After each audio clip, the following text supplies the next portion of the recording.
सुल्तानगंज नमामि गंगे से लेकर 105 किलोमीटर दूर देवघर तक जाने वाले मुख्य सड़क के किनारे कहीं भी नहीं है सुलभ शौचालय की व्यवस्था।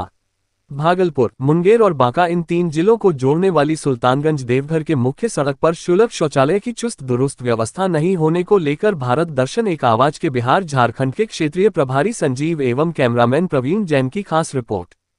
नमस्कार, आप देख रहे हैं भारत दर्शन के बाद। मैं संजीव, मेरे साथ है कैमरा पर प्रवीण जैन जी। आज हम जिस जगह पर है वह क्षेत्र यह सुल्तानगंज प्रखंड अंतर्गत आता है। हम आज आपको यह विषय लेकर के आपके समक्ष आए हैं, जनता की मांग और यहाँ जो जन समस्याएँ हैं वर्तमान में, उन सारी समस्याओं को लेकर के आपसे रूबरू होने के लिए आए हैं। आज हम आपको यह बताने का प्रयास करेंगे कि सुल्तानगंज से लेकर के देवघर तक जाने वाला जो मार्ग है, इस पूरे मार्ग में कहीं भी सुलभ शौचालय की कोई व्यवस्था बेहतर नहीं है। हम इस पूरे क्षेत्र में अगर बात करें तो यह 3 जिला के माध्यम से यह बनता है। जो क्षेत्र अब तक जो सुल्तानगंज से लेकर के देवघर तक जो मार्ग जाती है, इसमें 3 जिले का बहुत बड़ा योगदान रहता है, जिसमें कि प्रथम भागलपुर है, द्वितीय आपका मुंगेर है और तृतीय स्थान बांका जिला का आता है। इस पूरे तीनों अगर जिले की बात करें और इस मुख्य मार्ग में जहां 105 किलोमीटर की दूरी पर स्थित है देवघर का मंदिर, अगर इस पूरे प्रकरण में हम आपको अपने वीडियो के माध्यम से, मेरे वीडियो क्लिप आपके साथ चलेंगे, उस वीडियो क्लिप में हम आपको यह दिखाने का प्रयास करेंगे कि जो सड़कें हैं सिवाय नमामि गंगे को छोड़ करके उसके अलावे आप पूरे मार्ग में पूरी यात्रा आप कर लें, पूरे यात्रा के दौरान आपको कहीं भी सुलभ शौचालय की व्यवस्था नहीं मिलेगी। जहाँ तक बात अगर हम पुरुषों की करें, पुरुष कहीं ना कहीं यत्र तत्र अपने आप को शौच के माध्यम से कहीं ना कहीं स्वस्थ महसूस करते हैं, लेकिन अगर महिलाओं की अगर हम बात करें तो पूरे क्षेत्र में कहीं भी सुरक्षित स्थान नहीं है जहाँ पर कि सुलभ शौचालय शुल्क दे करके या निःशुल्क व्यवस्था के तहत वह अपने शौच को कर सके। अगर इस देवघर मार्ग की बात करें, देवघर जो खास करके सावन माह के लिए खास करके बनाया गया है, उस मार्ग में भी जो सुलभ शौचालय की व्यवस्था है वह महज 1 माह तक ही वर्तमान में रहती है। लेकिन उसके बाद अगर उस पूरे वर्ष में यानी 11 माह की अगर हम बात करें तो पूरे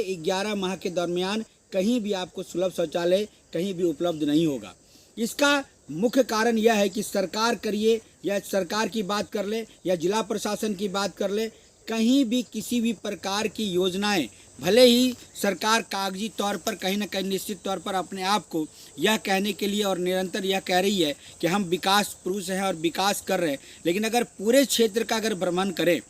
पूरे क्षेत्र को अगर आप गंभीरतापूर्वक देखें तो सिवाय पेट्रोल पंप को छोड़ करके कहीं भी आपको सुलभ शौचालय की व्यवस्था नहीं मिलेगी। अगर पेट्रोल पंप की अगर हम बात करते हैं तो पेट्रोल पंप में भी उन्हीं को व्यवस्था दी जाती है जो वहां पर निस्वार्थ भाव से कहिए या स्वार्थ भाव से कह लीजिए कि जो तेल भरवाने के लिए आते हैं, बस उन्हीं को यह व्यवस्था उपलब्ध हो पाती है। सार्वजनिक तौर पर किसी भी आम लोगों को या आम यात्रियों को इस पर कोई व्यवस्था नहीं दी जाती है। इसका कारण यह है कि सुलभ शौचालय की व्यवस्था सरकार की ओर से कहीं भी नहीं की गई है, जिसका परिणाम यह है कि आप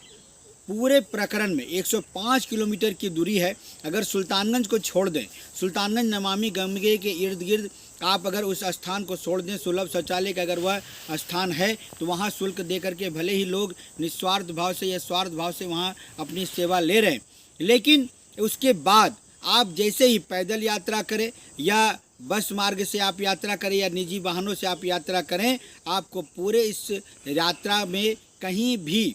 सुलभ शौचालय की व्यवस्था नहीं है। चाहे आप सुल्तानगंज से लेकर के असरगंज की बात कर लें या तारापुर की बात कर लें, बेलहर संग्रामपुर की बात कर लें, यहाँ तक कि जो बस स्टैंड है, बस स्टैंड में भी कोई बेहतर व्यवस्था नहीं है सुलभ शौचालय की। अगर है भी तो येन केन प्राकृतिक तरीके से चल रहा है, जिसमें किसी प्रकार की महिलाओं को खास करके अगर कही जाए तो कोई सुरक्षा नहीं है।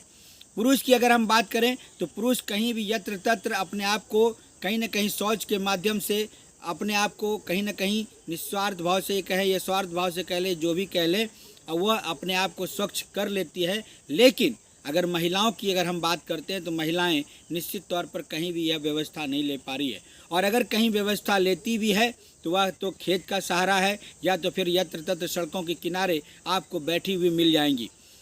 इसका मूल कारण यह है कि प्रशासन की ओर से जहाँ तक विकास की बात करें, अगर निरंतर हम विकास की बात कर रहे हैं, सरकार की अगर हम बात करें, एनडीए की सरकार है वर्तमान में, राज्य में भी और केंद्र में भी, लेकिन इस दिशा में भूले भटके भी कहीं भी इस ओर कोई योजना नहीं बनाई जाती है। अगर हम बात कर लें, वर्तमान में यहीं के उप मुख्यमंत्री भी हैं जो कि वर्तमान में लगातार कई प्रकरण में, कई योजनाओं में, कई कार्यक्रमों के दौरान यहाँ पे आते हैं, लेकिन अपने ऐसी व्यवस्था के अलावे अन्यत्र कोई व्यवस्था इनको दिखता नहीं है। जबकि उनके घर के सामने जो सड़क है वह भी जर्जर अवस्था में, जहाँ पे निरंतर कहीं न कहीं अक्सर दुर्घटनाग्रस्त होते रहते हैं। कई बार बूढ़े बुजुर्ग या कहीं पुरुष वर्ग के लोग यात्रा के दौरान वहाँ पे दुर्घटनाग्रस्त हो जाते हैं, लेकिन इस ओर उनका कोई ध्यान नहीं रहता है। सबसे बड़ी जो अभी हम आपको व्यवस्था की बात कर रहे हैं, सुलभ शौचालय की व्यवस्था कर रहे हैं, वहाँ पर आज बीते दिनों भी मुख्यमंत्री का कार्यक्रम रहा और तारापुर में झंडोत्तोलन वगैरह भी किया गया और बड़े बड़े झंडे भी लगाए गए। चलिए, यह तो राष्ट्रीय कार्यक्रम है और राष्ट्रीय पर्व था या राष्ट्रीय ध्वज है, लगाना हम इसको कहीं भी गलत नहीं मानते हैं और गलत होना भी नहीं चाहिए। लेकिन सवाल उनके कार्यक्रम को लेकर के है कि यदि वह लगातार कार्यक्रम कर रहे हैं और यदि उनको इस समस्या से कहीं न कहीं लगता है कि इसका समाधान होना चाहिए, तो निश्चित तौर पर वर्तमान में वह मुख्यमंत्री भी हैं, उप मुख्यमंत्री ही भले सही, लेकिन कार्यकाल उनका चल रहा है और आज गठबंधन में है और गठबंधन के तहत यदि वो विकास करने की बात कर रहे हैं तो निश्चित तौर पर इस दिशा पर कहीं न कहीं मुख्यमंत्री को ध्यान देना चाहिए। साथ ही साथ नीतीश जी यह लगातार कहते आ रहे हैं कि हम विकास कर रहे हैं, लेकिन यह कैसा विकास है यह आप निश्चित तौर पर हमारे साथ जो कैमरा में वीडियो आपको हम दिखाते जाएंगे, जो हमने वीडियो कवरेज किया है, उस सारे वीडियो कवरेज में हम पूरे क्षेत्र को निश्चित तौर पर हम आपको दिखाने का प्रयास करेंगे कि जहां पर कि एक भी सुलभ शौचालय नहीं है। आखिरकार हमारा यह सवाल है कि अगर वह कहते हैं कि हम विकास कर रहे हैं तो ये किस प्रकार का विकास है? सिर्फ जेब भरने का विकास है या फिर जेब भर करके अपने आप को यह कह रहे हैं कि हम विकास कर रहे हैं, या फिर चुनावी एजेंडा रहता है कि हम चुनाव भर आपके साथ हैं, बाद बाकी आप जिस परिस्थिति में रहें उससे हमें कोई लेना देना नहीं है। शायद यही एजेंडा विकास का मुद्दा बन गया होगा, लेकिन हम लोग जहां तक देख रहे हैं कि निश्चित तौर पर कहीं न कहीं महिलाओं को काफ़ी समस्याओं का सामना करना पड़ रहा है। इसके अलावे हम आपको यह भी बताने का प्रयास करेंगे कि इस क्षेत्र में आप जितने भी बोल बम के भक्तजन हैं जाते हैं और अपने कहीं न कहीं निजी वाहनों से भी यात्रा करते रहते हैं, तो आपको हम यह बताने का प्रयास करेंगे कि पूरे क्षेत्र में यात्रा के दौरान आपको कहीं भी बेहतर सुलभ शौचालय की व्यवस्था उपलब्ध नहीं है।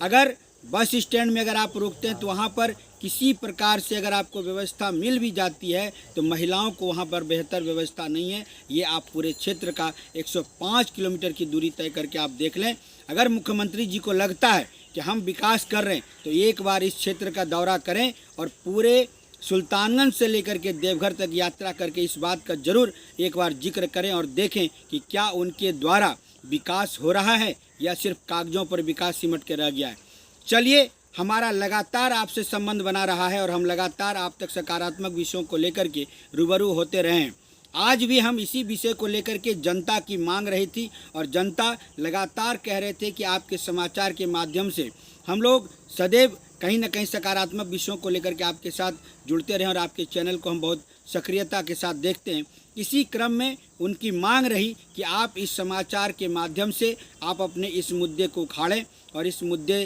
को कहीं न कहीं केंद्र तक और राज्य तक पहुंचाने का प्रयास करें। हमने उनके मांग पर, आज जनता की मांग है और यात्रियों की भी मांग रही कि आप इस पूरे क्षेत्र में आप भ्रमण करके देख लें, कहीं भी सुलभ शौचालय की व्यवस्था नहीं है। और कहीं भी आप इस पूरे क्षेत्र में देख लें, खेत खलिहान भले ही आपको मिल जाएंगे लेकिन कहीं भी सुलभ शौचालय नहीं मिलेंगे। अगर सरकार यह दावा ठोकती है कि हम बोलबम के मार्ग में, बोलबम के यात्रा में कहीं न कहीं हमने जो है व्यवस्था बना रखी है, तो वह भी हम आपको बता दें कि बरसात के नाले की तरह है। बरसात रहता है तो वह नाला चलता है, बरसात ख़त्म नाले ख़त्म। ठीक उसी प्रकार से आपको अगर सावन की बात करें तो सावन में भी सिर्फ 1 माह तक आपको उस सुलभ शौचालय की व्यवस्था मिलेगी। उसके अलावे जैसे ही सावन ख़त्म सारी व्यवस्थाएं खत्म। तो क्या सरकार इन्हीं व्यवस्थाओं को लेकर के अपनी दावा ठोक रही है कि हम विकास कर रहे हैं और विकास का क्या यही कागजी तौर पर विकास है या फिर ज़मीनी तौर पर विकास है, यह तो सरकार खुद तय करे। चलिए, हम आपसे यह ज़रूर एक बार पहल करेंगे कि आप हमारे समाचार को अधिक से अधिक लाइक, सब्सक्राइब और शेयर करें, ताकि यह विषय सरकार तक पहुँचे, नीतीश जी तक पहुँचे और हमारे यहाँ के वर्तमान में जो उप मुख्यमंत्री हैं सम्राट चौधरी जी, उनके पास भी यह मुद्दा जरूर जाए, ताकि उनको यह समझ में आए कि हम कितना विकास कर रहे हैं और कितना इस क्षेत्र का विनाश हो रहा है। चलिए, तब तक हम अपने संवाद को देते हैं विराम, वापस लौटे स्टूडियो की ओर। नमस्कार, धन्यवाद।